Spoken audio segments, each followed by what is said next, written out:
Assalamualaikum warahmatullahi wabarakatuh. Alhamdulillahi rabbil alamin. Wassalatu wassalamu ala ashrafil mursalin. Sayyidina wa nabiyyina Muhammad bin Abdullah Rasulil Amin. Wa ala alihi wa ashabihi wa man tabi'ahum bi ihsanin ila yaumiddin. Subhanaka la ilma lana illa ma 'allamtana innaka antal alimul hakim. واشرح لي صدري ويسر لي أمري واحلل عقدة من لساني يفقه قولي ربي يسر ولا تعسر ربي تمم بخير وبعد. سبحان الله والحمد لله ولا إله إلا الله الله أكبر ولا حول ولا قوة إلا بالله العلي العظيم. سبحان الله والحمد لله ولا إله إلا الله الله أكبر ولا حول ولا قوة إلا بالله العلي العظيم.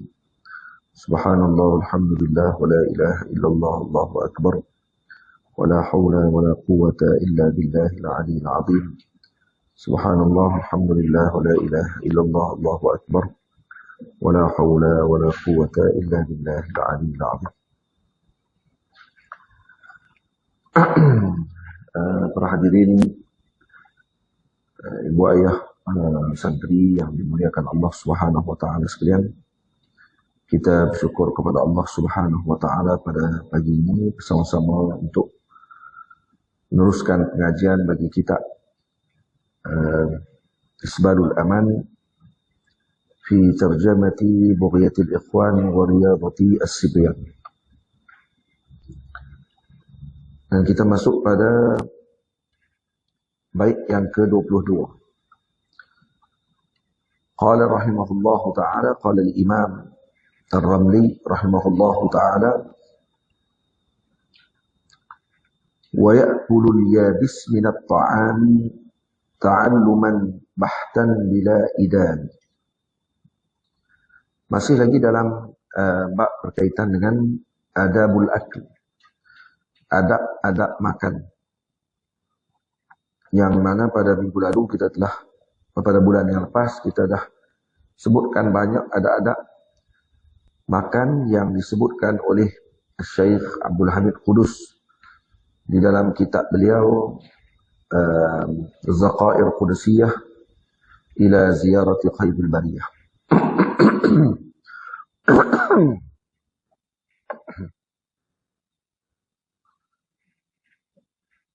Jadi ada sebahagian adab yang tidak disebutkan oleh imam, disebutkan oleh Imam Abdul Hamid Qudus, tapi disebut oleh Syekh Al-Imam Abdul Wahab Sya'rani radhiyallahu anhu dalam kitab beliau Hadil Hairin ila Rusumi Akhlaqil Arifin. Ini lebih banyak lagi dia punya faedah dan juga tambahan kepada adab-adab makan yang mungkin sebahagian di kalangan kita tak pernah dengar pun ada adab tersebut. Pada rezeki kita akan baca sebentar lagi insya-Allah. Kita baca dulu kitab. Kata al-Imam rahimahullah, wa ya'kulul yabis min at-ta'am. Yaitu jangan kita biasakan anak-anak kita memakan ataupun membiasakan mereka dengan tana'um, yaitu dengan perkara-perkara yang memberikan kemewahan kepada mereka.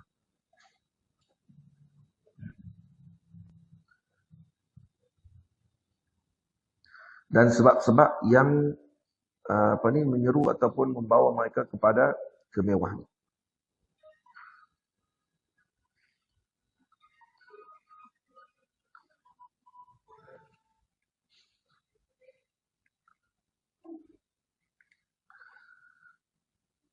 Silent handset, lepas tu jangan duduk bersembang. Tak tu ya.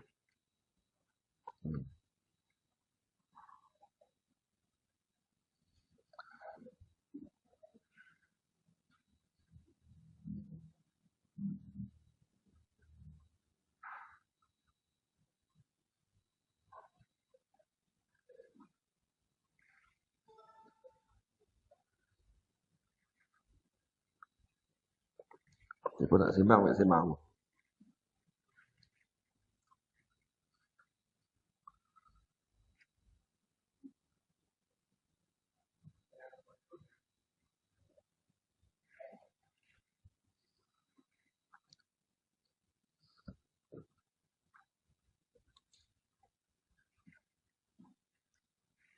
Baik.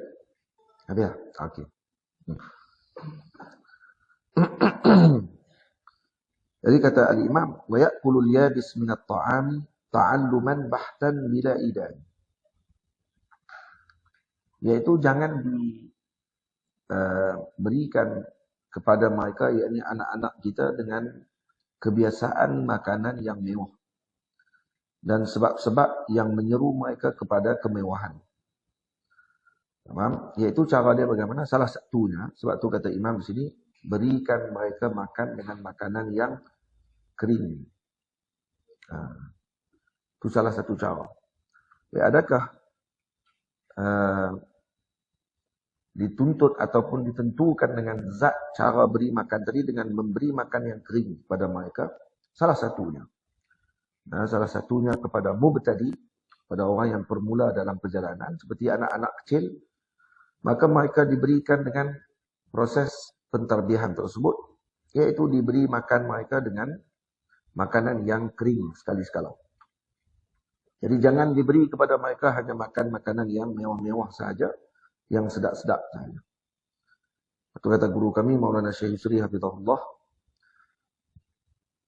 kadang dalam seminggu perlu untuk kita berikan kepada anak-anak kita makanan yang biasa. Maksudnya disebut sini ta'alluman bahtan bila idan. Ini pengajian yang bahtan, maksudnya yang wajib untuk kita ajarkan mereka, yang ta'alluman bahtan, maksudnya makanan yang khalis daripada idam. Idam maksudnya ialah lauk pauk. Maknanya hanya makan, contoh kalau kata kita bagi roti saja. Ya, tidak makan dengan kuah. Ataupun kalau bagi ubi kayu saja. Dia tak ada dengan apa ni, dia punya panggil apa. Sekali kena makan juga benda-benda yang macam tu. Kalau kita di negara kita, makanan tu dikira makanan yang bersifat dimakan ketika mana darurah. Jadi bukan makan ketika mana bersenang-senang. Makan bersenang-senang ni ada kek, lagi makanan-makanan manisan dan seumpama dengannya, nasi dan lauk pauk yang banyak. Sekali kena kurangkan. Daripada ada 3 lauk, jadi 2 lauk saja. Daripada 2 lauk, jadi 1 lauk saja. Dan sekali-sekala tak ada lauk. Kalau boleh buat macam tu, ini adalah didikan yang dididik oleh para a'immah pada zaman dahulu. Untuk mengajar mereka agar tidak memilih makanan dan agar tidak mereka ini mensia-siakan nikmat.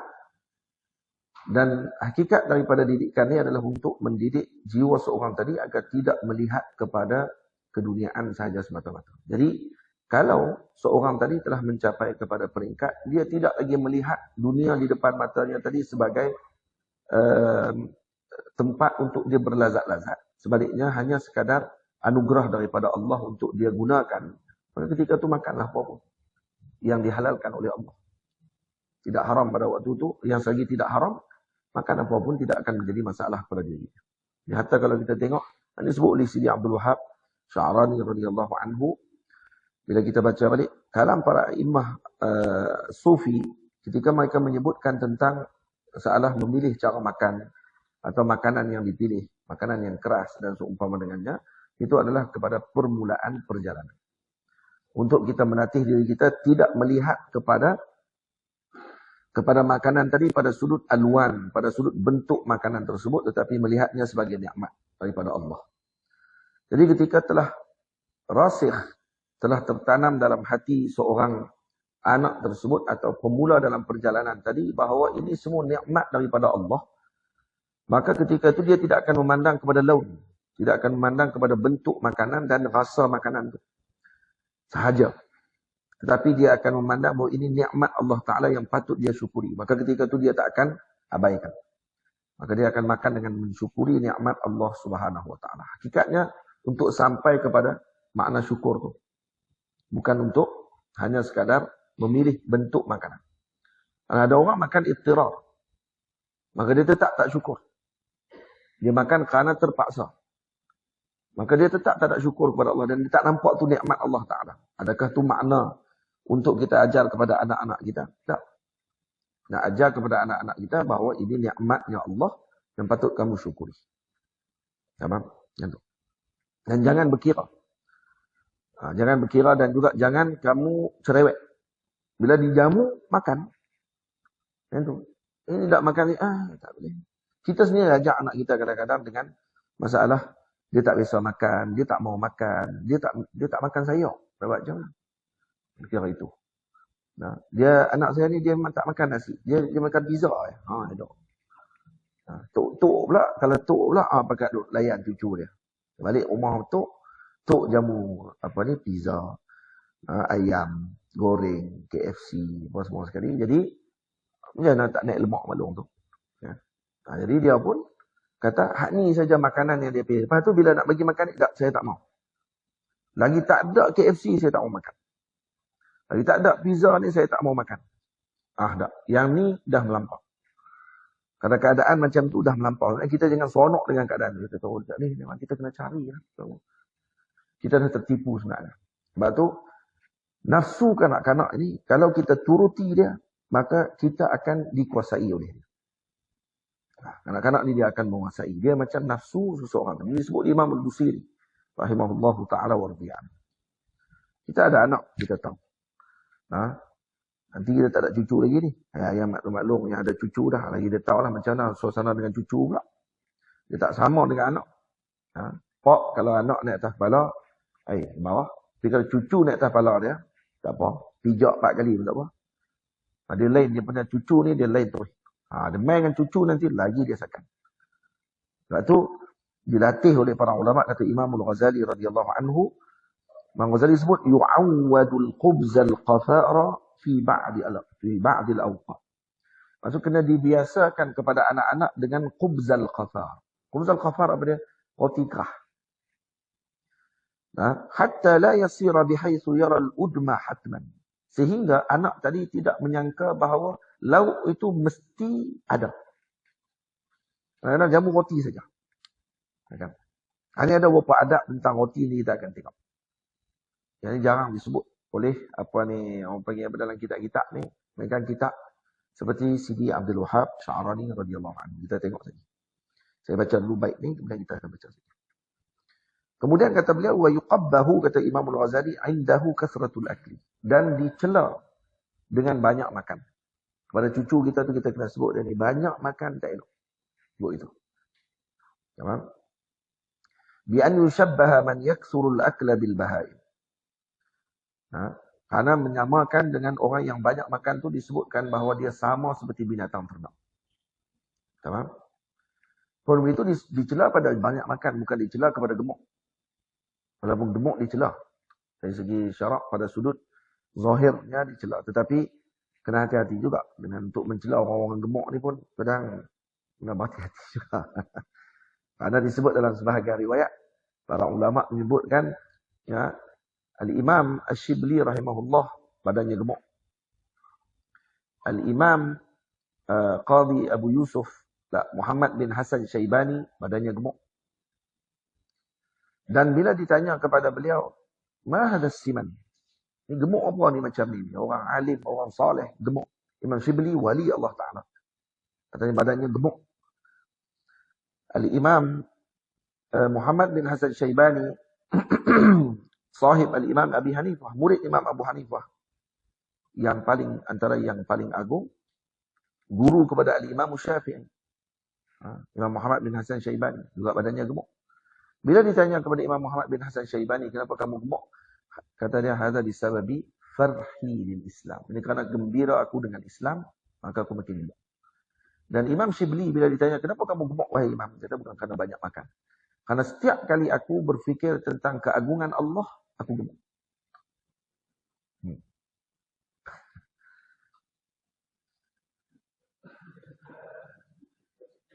Hang gelak Allah Abdul Rahman. Hang bersyukur kepada Allah. Ha? Alhamdulillah. Saya gemuk.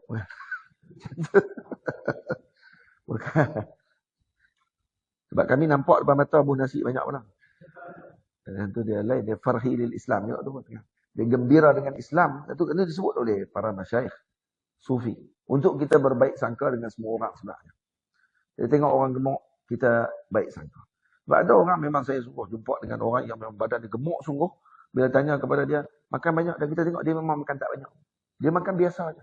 Tapi kenapa dia gemuk? Rupanya tak tidur malam. Tak tidur malam antara juga sebab gemuk.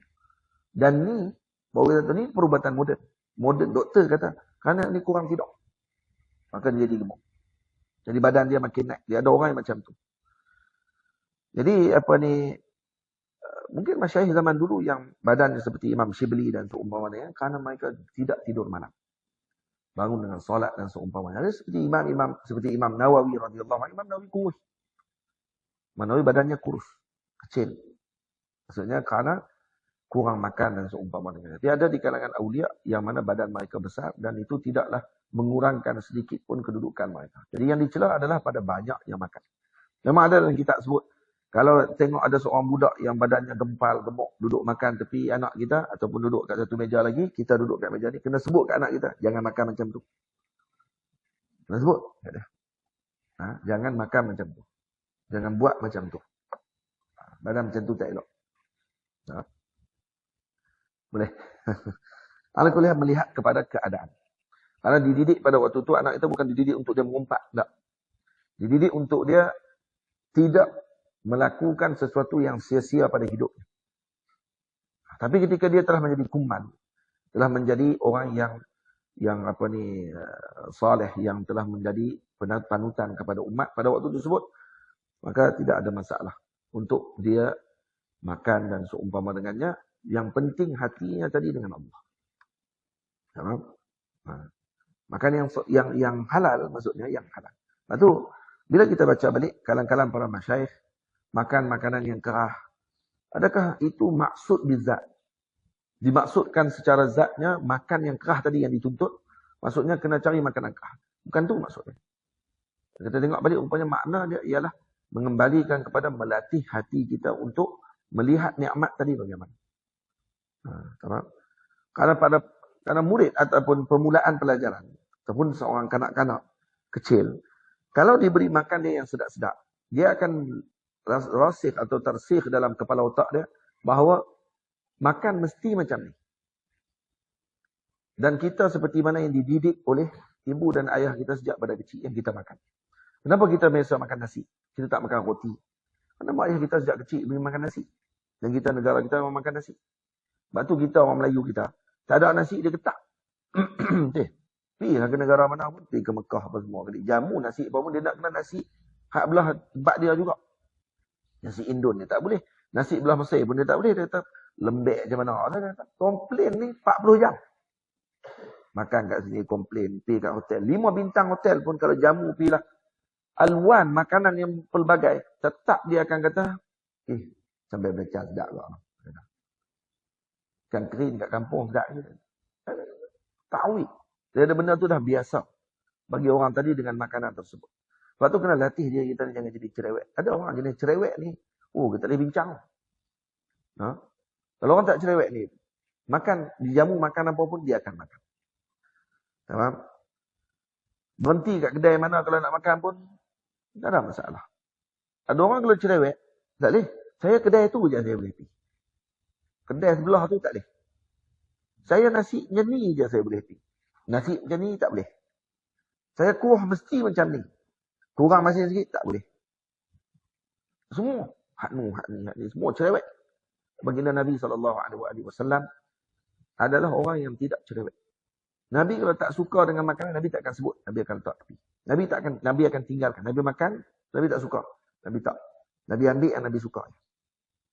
Nabi tak kata, ni apa ni, buat apa macam ni. Nabi tak kata. Tapi bukan semua kita boleh buat macam tu. Jadi apa dia?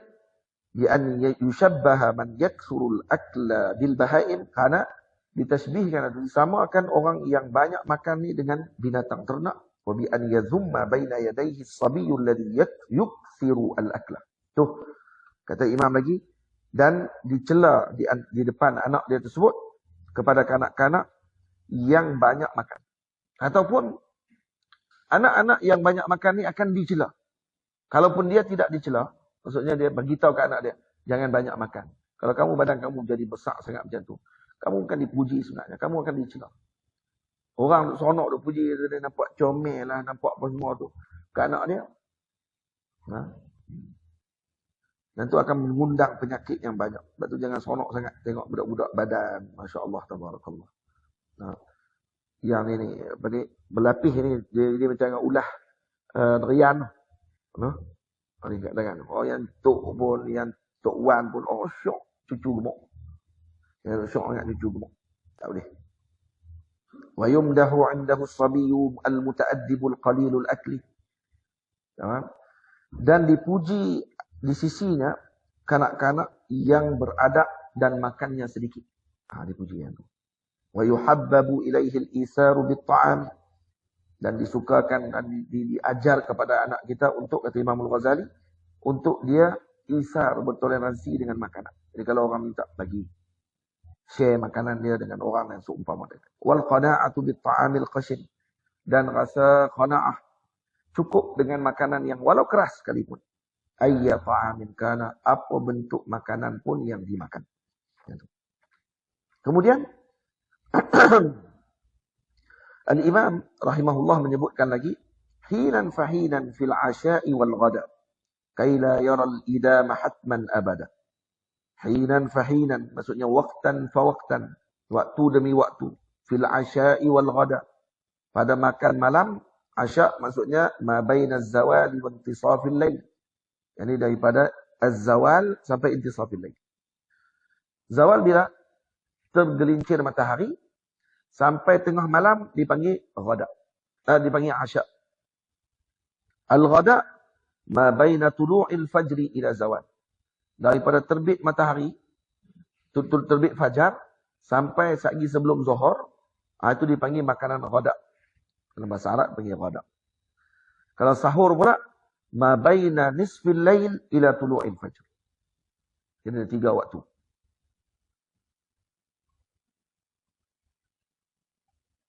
Syarimi mana dia punya buku kitab apa mana habis? Ada? Oh, kita nampak. Duduk belakang. Dia kata tak kitab. Jadi apa dia ghada? Dia ada istilah kalau makan ni dalam bahasa Arab, dia ada ghada, dia ada asya, dia ada sahur. Nah, ghada bila adik angkat buku. Angkat buku ni. Tak bawah ni. Ghada ni daripada pagi. Daripada pagi maksudnya daripada waktu apa ni, tulu'il fajri ila az-zawal. Tu ghada. Asya min az-zawal ila muntasafil lail. Tamam? Kemudian as-sahur min ma baina nisfil lail ila tulu'il fajr. Itu dia ada istilah makan, waktu makan dipanggil. Waktu makan. Jadi makan pagi, makan petang, makan waktu sahur. Hinan fahinan fil ghada atau fil ghada, fil asya wal ghada, kay la yara al-idama hatman abada. Maknanya diajar kepada anak kita hinan fahinan. Kadang waktu ghada kita tidak sediakan lauk yang banyak, roti saja. Kadang waktu asya, hinan fahinan. Maksudnya tengok, sampailah budak tadi biasa. Kalau tak ada idam pun, kalau idam maksudnya apa dia? Lauk pauk. Kalau tak ada lauk pauk pun tak ada masalah. Baginya dia tidak dikira sebagai suatu kewajipan. Boleh saja kalau tidak ada lauk pauk pada waktu ketika dia makan. Yang penting ada yang makanan asasinya. Dan kalau tak ada pun makanan tadi, dia akan bersyukur dengan apa sahaja yang disiapkan kepada dirinya. Ni waktu ni barulah anak tadi akan terbina dengan baik akhlaknya. Karena akhlak antara yang paling utama kata masyayikh ialah membina akhlak ketika makan dulu. Ketika anak tadi dibina dengan makan ni dengan baik, maka ini adalah bentuk untuk mengajar mereka mensyukuri nikmat Allah Subhanahu Wa Taala. Sebab tu adab kepada anak-anak diajarkan ketika makan adalah untuk melihat kepada maksud tersebut. Ini kata Imam Abdul Wahab Sya'rani, min akhlaqihim, di antara akhlak para salihin, para awliya pada zaman beliau, zaman yang beliau tunjuk ni, ta'limu atfalihim, mengajarkan anak-anak mereka, wa ayalihim, dan keluarga mereka, isteri dan keluarga mereka, wa ashabihim, dan teman-teman mereka. Nah, itu seperti teman mereka sendiri ataupun hamba mereka dan seumpama dengannya, adabal akli, adab-adab makan. Adaban ma'allahi ta'ala alladhi huwal mun'imul haqiqi. Baik, kenapa beradab ketika makan? Karena hakikatnya beradab dengan Allah yang memberikan nikmat tadi yang hakiki. Yang memberi nikmat yang hakiki tadi Allah Subhanahu wa taala. Jadi beradab ketika makan bermakna beradab dengan yang memberi nikmat.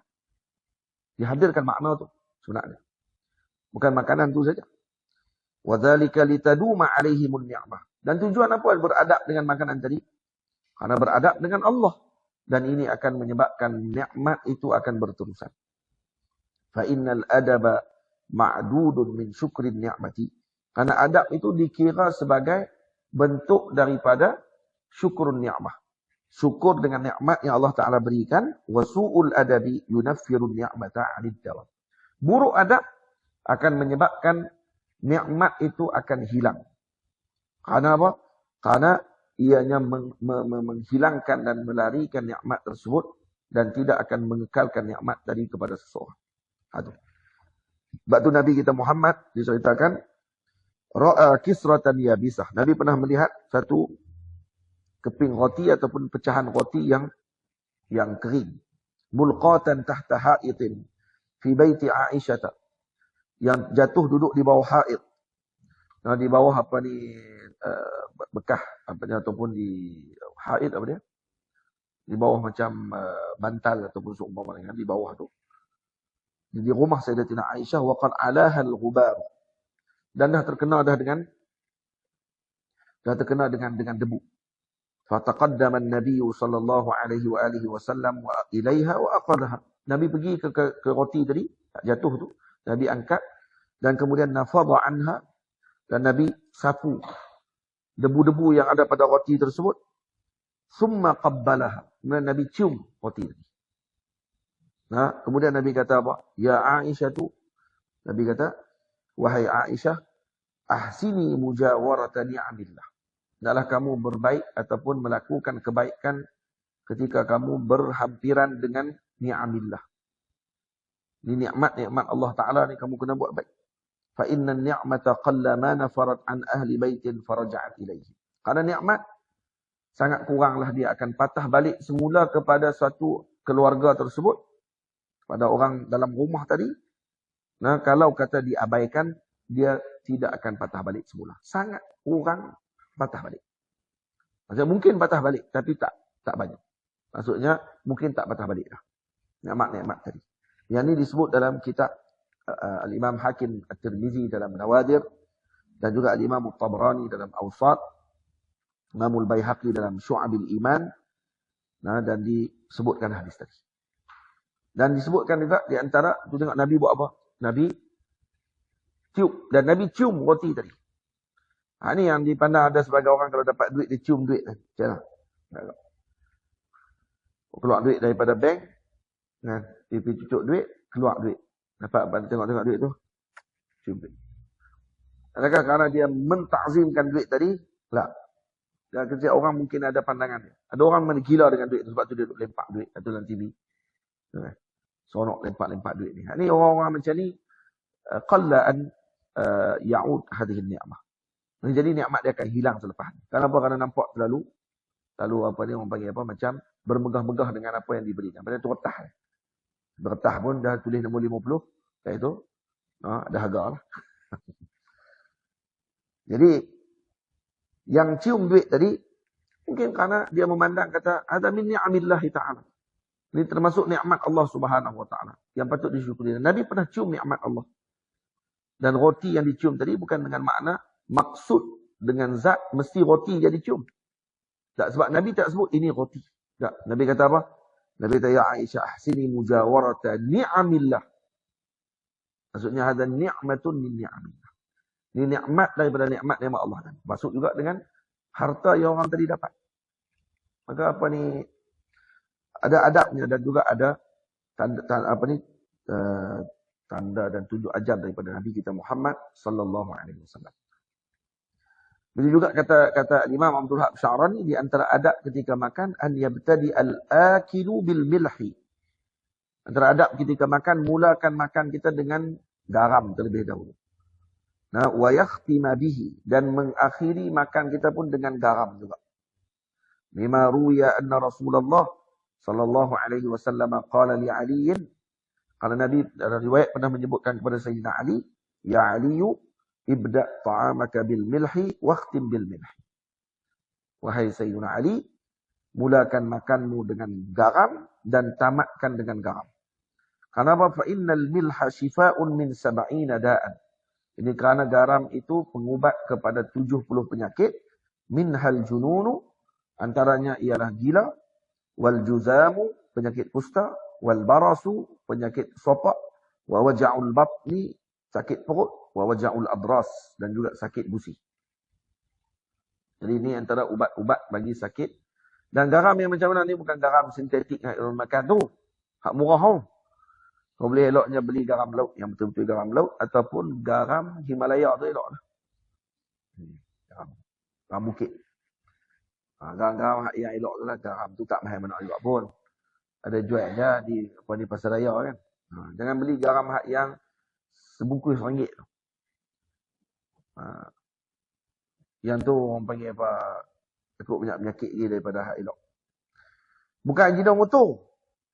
Garam ni debuh Ajinomoto pula. Ya, Ajinomoto. Nah. Warawat Aisyah tu, dan ada riwayat pada Sayyidina Aisyah, walaupun hadis tadi dhaif lah. Tapi dia ada masalah untuk diamalkan. Warawat Aisyah tu anna Rasulullah sallallahu alaihi wasallam, diriwayatkan daripada Sayyidatuna Aisyah bahawa Rasulullah sallallahu alaihi wasallam, ni ada satu cerita, ludiha fi isba'i rijlihil ibham. Nabi pernah disengat kalajengking. Oh. Saya terkejut juga. Oh, banyak Nabi pernah disengat kalajengking. Ada juga mendatang kerajak. Ketik Nabi.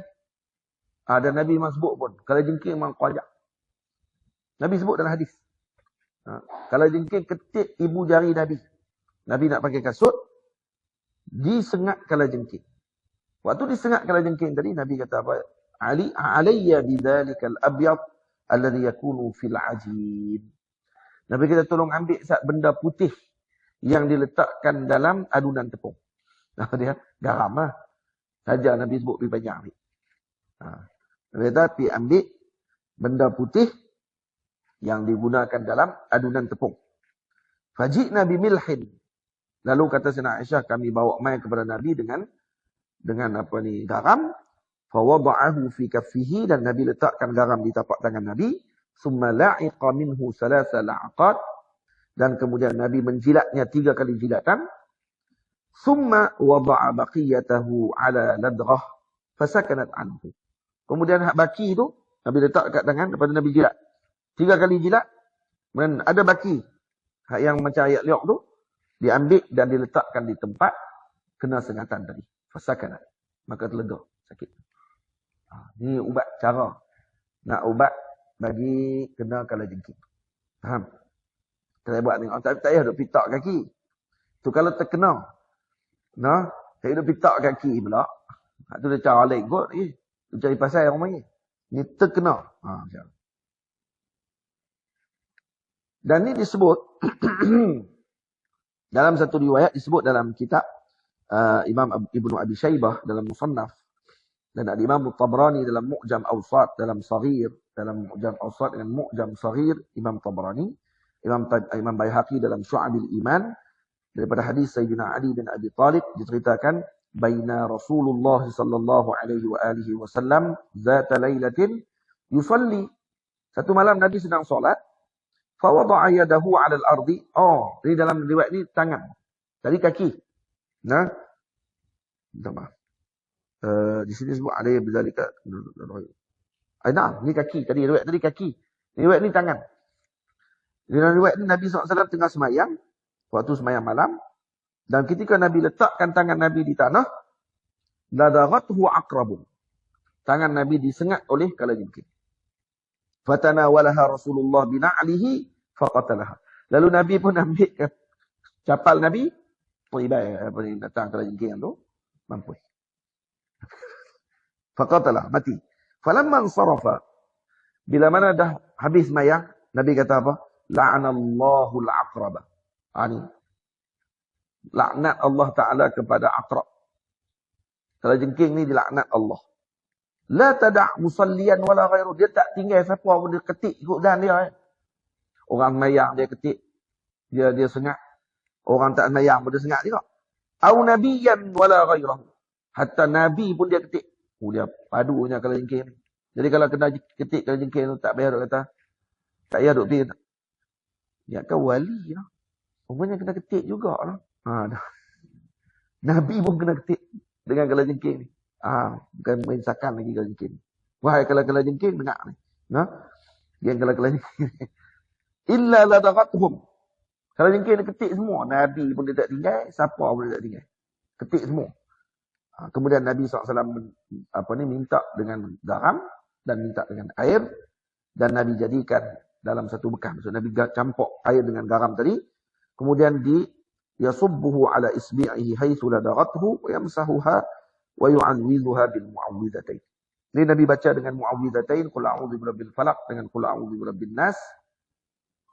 Kemudian Nabi masukkan garam dalam air tadi, Nabi baca qul a'udzu birabbil falaq, qul a'udzu birabbin nas dan baca a'udzu billahi minasyaitonir rajim. Dan kemudian Nabi menyapu di atas tempat sakit tadi. Baik. Cara dia boleh buat macam tu pun boleh. Macam cara pertama tadi pun boleh juga. Itu riwayat daripada Imam Tabrani. Satu lagi yang tadi disebutkan oleh Al-Imam Abdul Wahab Sya'rani dalam kitab beliau. Hadi al-Hairin ila rusumi akhlaqil arifin. Kemudian beliau lagi adab lain. Disunatkan istihbabu atau yustahabbu al-ijtima'u 'ala at-ta'ami 'ala wajhi al-isar. Dalam kitab disunatkan kita bergabung dengan makanan tadi 'ala wajhi al-isar. Tamam, dengan maksud kita toleransi. Jadi kalau makan tu makan ramai-ramai. Duduk satu hidang makan. Sebab tu makan dalam talam ni bagus. Pertama ajak kita adab. Bersih. Jangan kena ajak adab dulu sebelum makan dalam talam tu. Lebih makan dalam talam dulu. Ajak adab tak lagi. Dah kali ada budak yang tak mau makan dengan talam. Sebab apa? Sebab tak diajak adab terlebih dahulu. Ajak adab dulu. Sebelum makan dengan talam. Jangan suruh makan dengan talam dulu. Janganlah kali. Hak budak jenis meleleh. Bos semua ni. Dia duduk pilak pula kawan-kawan dia. Elok. Kawan tu lah kali jadi jijik dan tak mau makan. Lepas tu disebabkan kerana tidak ada didikan sebelumnya. Didik dulu. Baru bagi kepada mereka makan dengan bentuk macam tu. Faham? Fa'inal iftiraqa yudhibul barakata. Ini kerana kalau berpecah, makan tidak dengan sekali. Ini akan menghilangkan barakah. Seperti yang disebutkan oleh Nabi dalam hadis, ijtami'u ala ta'amikum wadhkuru ismallahi yubarak lakum fihi. Gabunglah kamu, kumpul dengan makanan kamu dan sebutkan nama Allah dan diberkati kamu dengan makanan tersebut. Tamam. Jadi di sini kalau disebut kata di sini, mungkin makna dimakan di sini sama ada makan dengan satu talam ataupun makan bersama-sama. Ala wajhil isar. Dengan makna isar maksudnya lebih daripada toleransi. Kalau kita makan sama-sama ni, macam lauk tadi di share, maka perlu untuk kita toleransi. Jangan berkira. Dan jangan suka makan sorang-sorang. Ada orang suka makan sorang-sorang. Kita makan ramai lagi aku aja kena bayak. Wak ni pula tentang bayaknya dan dah bangkit di jamban. Lepas tu buat lama. Lepas tu buat sembang. Lepas tu tahu nak bah. Kalau macam tu, orang panggil apa? Jangan kawan dengan orang macam tu. Kawan dengan orang apa. Jangan duduk kawan dah dengan orang macam tu. Jenis apa ni, semua orang yang kena. Wastahabbal qawmu tasghiran luqmah. Dan sebahagian kaum para ulama menyukai kalau kita mengurangkan atau mengecilkan suapan. Wa tajwid al-akli bil madri. Dan juga membaikkan kunyahan. Kunyahan tu dibaikkan. Slow dengan baik. Kemudian, wa nazar al-akili baina yadayhi duna wujuhil akili.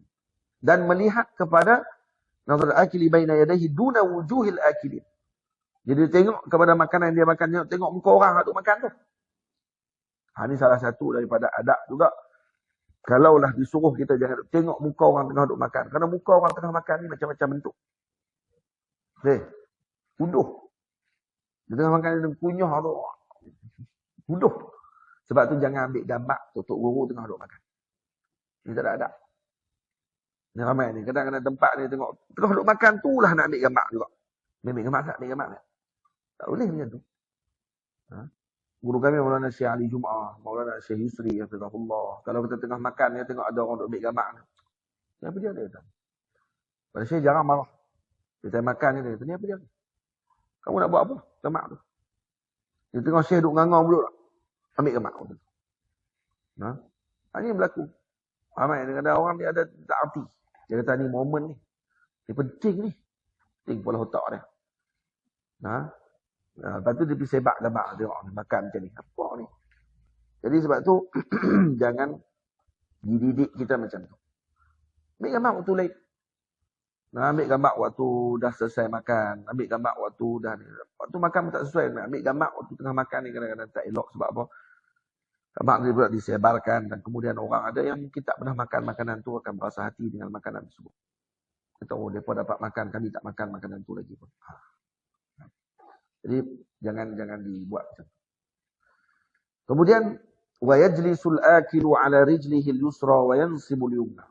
Nah, dan hendaklah orang yang makan tadi duduk dengan apa ni kaki kiri dia, duduk atas kaki kiri dan dia meninggikan kaki kanannya.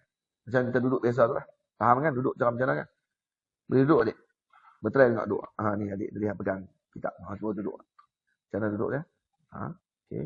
Kaki kanan angkat, kaki kiri duduk bawah punggung. Macam tu.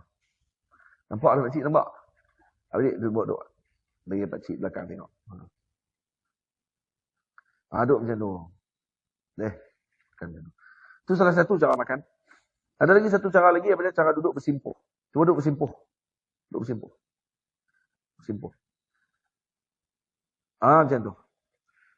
Duduk macam tu pun Nabi duduk juga. Nabi pernah makan duduk macam tu. Dan Nabi pernah makan duduk yang tadi macam yang adik tadi duduk. Angkat kaki kanan. Boleh duduk. Duduk bersila jarang. Nabi jarang makan dengan keadaan bersila. Faham? Baik. Dan kemudian yajlisu jilsata tawadhu ghaira muttaki wala muta'azziz. Dan jangan duduk dengan hendaklah kita duduk dengan duduk orang yang tawadhu. Tadi duduk orang tawadhu. Ni duduk macam apa ni bersimpuh, duduk tadi macam yang ditunjuk tadi cara dia angkat kaki kanan tu, intisab kaki kanan dan kaki kiri diletak di bawah punggung tadi, itu cara duduknya orang-orang yang tawadhu. Jangan duduk muttaki. Muttaki duduk macam mana? Muttaki ni duduk dengan cara menyending. Macam ni. Duduk. Menyending. Makan. Tu macam apa ni, raja-raja zaman dulu duduk atas, duduk tengok. Sambil duduk tengok dayang-dayang duduk menari tu. Dia duduk atas dia punya singgahsana tu. Sambil duduk macam ni. Kaki duduk menyending macam tu. Makan. Duduk baring. Bukan baring, dia panggil apa? Mengiring. Satu lagi, jangan duduk menyandar. Kita kalau makan, walaupun duduk kursi macam ni, jangan menyandar. Waktu ketika makan di kedai makan, kita jangan duduk menyandar. Elok ni bukan sunnah Nabi SAW. Karena Nabi pun tidak pernah makan pun di atas kursi. Nabi tidak pernah makan ala qiwanin wala ala sukur rujah. Dalam riwayat sebut, la ala qiwanin wala ala sukur rujah. Ala qiwan maksudnya, Nabi tidak makan dengan meja makan macam kita duduk makan. Baik, apakah hukumnya? Hukumnya adalah harus. Tetapi dia termasuk dalam perkara bid'ah yang harus. Nabi tak buat, tapi kita buat. Tapi dia hukumnya harus, tak ada masalah apa. Tapi takkanlah kita pergi kedai mamak, kita pergi kedai makan, nak suruh kedai makan tapi lempak buah meja-meja dia. Tak boleh lah. Duduk je lah. Hukumnya harus. Dan Nabi tidak makan ala sukur rujah. Sukur rujah ni maksudnya ni makan dengan makanan yang banyak dia punya bentuk dia. Ni lauk-lauk pauk yang banyak. Dia tak makan macam tu. Boleh. Dan apa dia sebut tadi? Kalau duduk Nabi, Nabi tidak pernah menyandar. Dan ada seorang alim tidak pernah menyandar. Siapa dia? Imam mana? Siapa dia pernah ingat tak? Saya pernah cerita lah. Imam apa yang tidak pernah menyandar? Abu Yazid Tak ingatlah. Tapi ada seorang wali Allah Ta'ala tidak pernah menyandar sepanjang umur hidup dia. Kenapa? Karena beramal untuk tidak menyandar kepada mana-mana makhluk Allah Ta'ala. Dia hanya bersandar kepada Allah Ta'ala saja. Hatta di dinding tak pernah menyandar. Nah, hatta di tiang-tiang tak pernah menyandar. Nah, tak pernah menyandar dekat kerusi macam ni, tak pernah menyandar. Kenapa? Karena tidak mau menyandar kepada siapa pun, melainkan hanya menyandarkan kepada Allah Ta'ala saja. Sampai dia masuk pada sandaran maknawi sekali, dan diletak dalam hati dia takkan bersandar hatta dengan maksud yang jasadi. Sandak pada belakang dia pun dia takkan. Betul, kalau naik kereta macam mana? Sekarang zaman dulu tak ada kereta tu. Zaman dulu naik kuda. Kuda nak menyandak macam mana? Duduk itu. Naik unta. Sandak macam mana lagi? Kalau naik kereta kuda mungkin. Sandak. Itu pun dia takkan sandak. Mereka tidak akan menyandak. Macam tu sekali. Wa kana sallallahu alaihi wasallam, dan riwayat sebutkan, yajlisu lil akli jasiyan ala rukbatayhi. Wa yaqulu innama ana 'abdun jasiyan ala rukbatayhi. Tadi macam duduk macam tu. Dia duduk bersimpuh atau jasiyan ala rukbatayhi. Yaqulu innama ana 'abdun. Nabi kata, aku ini hamba, ajlisu kama yajlisul 'abdu. Aku duduk seperti duduknya hamba. Wa innallaha khalaqani 'abdan walam yaj'alni jabbaran 'aliyya. Allah jadikan aku hamba. Bukan Allah jadikan aku sebagai orang yang sombong. Orang yang megah. Tidak. Dan disebut dalam ni, wala yabtadi'u, kata Imam Abdul Rahab Sya'rani, wala